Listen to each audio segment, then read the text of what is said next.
Visa നയങ്ങളെ മാറ്റങ്ങളെക്കുറിച്ചും വിപണിയിലെ അനിശ്ചിതത്വങ്ങളെക്കുറിച്ചുമുള്ള ചർച്ചകൾ സജീവമായിരിക്കുന്ന ഒരു സാഹചര്യമാണ് നിലവിലുള്ളത്. എന്നാൽ ഇത്തരം ആശങ്കകൾക്കിടയിലും യുഎസിലെ H1B തൊഴിൽ വിപണിയിൽ ഇന്ത്യൻ പ്രൊഫഷണലുകൾ തങ്ങളുടെ ശക്തമായ സ്വാധീനം വ്യക്തമായി നിലനിർത്തുന്നു എന്നാണ് US citizenship and immigration services പുറത്തുവിട്ട ഏറ്റവും പുതിയ വാർഷിക റിപ്പോർട്ട് വ്യക്തമാക്കുന്നത്. റിപ്പോർട്ട് പ്രകാരം 2025 സാമ്പത്തിക വർഷത്തിലും യുഎസിലെ H1B വിസ പ്രോഗ്രാമിൽ ഇന്ത്യൻ പ്രൊഫഷണലുകൾ തങ്ങളുടെ ഡൊമിനൻസ് നിലനിർത്തിയിരിക്കുന്നു. ഈ കാലയളവിൽ അമേരിക്ക അനുവദിച്ച ആകെ H1B വിസകളിൽ 10ൽ 7 എണ്ണവും, അതായത് ഏതാണ്ട് 70% നേടിയത് നമ്മുടെ ഇന്ത്യക്കാരാണ്. ടെക്നോളജി മേഖലയാണ് ഈ മുന്നേറ്റത്തിന് പ്രധാന കരുത്തായത്.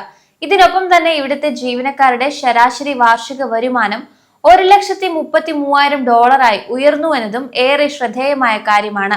ഈ റിപ്പോർട്ടിലെ കൃത്യമായ കണക്കുകൾ പരിശോധിച്ചാൽ നമ്മുടെ സ്വാധീനം എത്രത്തോളം ഉണ്ടെന്ന് വ്യക്തമാകും.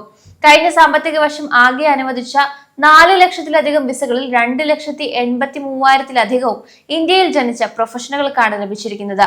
രണ്ടാം സ്ഥാനത്തുള്ള ചൈനയ്ക്ക് വെറും 12.1% വിസകൾ മാത്രമാണ് നേടാനായത്.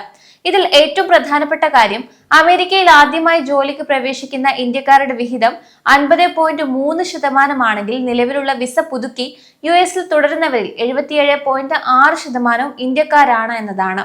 അതായത് അമേരിക്കൻ IT മേഖലയുടെ പവർ ഹൗസായി നമ്മൾ മാറിക്കഴിഞ്ഞിരിക്കുന്നു. തൊഴിൽ മേഖലകളെ കുറിച്ച് പറയുകയാണെങ്കിൽ H1B വിസകളുടെ വലിയൊരു പങ്ക് കമ്പ്യൂട്ടർ IT അനുബന്ധ ജോലികൾക്കാണ്. അതായത് ഏകദേശം 62% ലഭിച്ചിരിക്കുന്നത്. സോഫ്റ്റ്വെയർ എഞ്ചിനീയർമാർക്കും പ്രോഗ്രാമർമാർക്കും ഇവിടുത്തെ വിപണിയിൽ ഇപ്പോഴും മികച്ച ഡിമാൻഡ് ഉണ്ട്. IT കഴിഞ്ഞാൽ ആർക്കിടെക്ചർ, എഞ്ചിനീയറിംഗ്, വിദ്യാഭ്യാസം, ആരോഗ്യം തുടങ്ങിയ മേഖലകളാണ് തൊട്ടു പിന്നിലുള്ളത്. ഉയർന്ന വിദ്യാഭ്യാസ യോഗ്യതയുള്ളവരാണ് വിസ നേടുന്നവരിൽ ഭൂരിഭാഗവും. അപേക്ഷകരിൽ 57.5% പേരും മാസ്റ്റേഴ്സ് ബിരുദമുള്ളവരാണ്. 30.5% പേർക്ക് ബാച്ചിലേഴ്സ് ബിരുദവും 8.1% പേർക്ക് ഡോക്ടറേറ്റുമുണ്ട്. വരുമാനത്തിന്റെ കാര്യത്തിലും വലിയ നേട്ടമാണ് പ്രൊഫഷണലുകൾ സ്വന്തമാക്കുന്നത്. H1B ജീവനക്കാരുടെ ശരാശരി വാർഷിക ശമ്പളം $1,33,000 വളർന്നിട്ടുണ്ട്. ഇതിൽ പുതിയതായി ജോലിയിൽ പ്രവേശിക്കുന്നവർക്ക് $1,03,000, നിലവിൽ ജോലിയുള്ളവർക്ക് $1,42,000 ശരാശരി ലഭിക്കുന്നത്. മേഖലകൾ തിരിച്ചു നോക്കിയാൽ നിയമ വിദഗ്ധർ ഏകദേശം $2.25 ലക്ഷം, മാനേജർമാർ, IT പ്രൊഫഷണലുകൾ $1.4 ലക്ഷം എന്നിവരാണ് ഏറ്റവും കൂടുതൽ വരുമാനം നേടുന്നത്. എന്നാൽ വരാനിരിക്കുന്ന സാമ്പത്തിക വർഷത്തേക്കുള്ള പുതിയ രജിസ്ട്രേഷനുകളിൽ മുൻ വർഷത്തെ അപേക്ഷിച്ച് 26.9% കുറവും വന്നിട്ടുണ്ട്.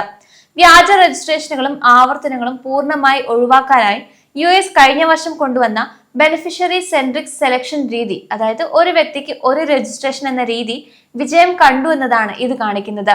എന്നാൽ ഈ വലിയ മുന്നേറ്റങ്ങൾക്കിടെയും നമ്മൾ ജാഗ്രതയോടെ കാണേണ്ട ഒരു കാര്യം കൂടിയുണ്ട്. വിസ ചട്ടങ്ങൾ കൂടുതൽ കർശനമാക്കാനും ഫീസുകൾ വർദ്ധിപ്പിക്കാനും US പുതിയ നീക്കങ്ങൾ നടത്തുകയാണ്. തേർഡ് പാർട്ടി ക്ലയന്റ് സൈറ്റുകളിൽ ജോലി ചെയ്യുന്നവർക്കുള്ള കർശന നിബന്ധനകൾ, നിശ്ചിത കാലാവധിയുള്ള സ്റ്റുഡന്റ് വിസകൾ, എൻട്രി ലെവൽ ശമ്പള പരിധി ഉയർത്തൽ തുടങ്ങിയ ചില പരിഷ്കാരങ്ങൾ വരാൻ പോകുന്നു എന്ന അനിശ്ചിതത്വം നിലനിൽക്കുകയാണ്. എങ്കിലും നിലവിലെ കണക്കുകൾ വ്യക്തമാക്കുന്നത് നിയമങ്ങൾ എത്ര കടുപ്പമായാലും മികച്ച യോഗ്യതയുള്ള ഇന്ത്യൻ പ്രൊഫഷണലുകൾക്ക് അമേരിക്കൻ വിപണിയിൽ ഇപ്പോഴും വൻ ഡിമാൻഡും വലിയ അവസരങ്ങളുമാണ് ഉള്ളത് എന്ന് തന്നെയാണ്.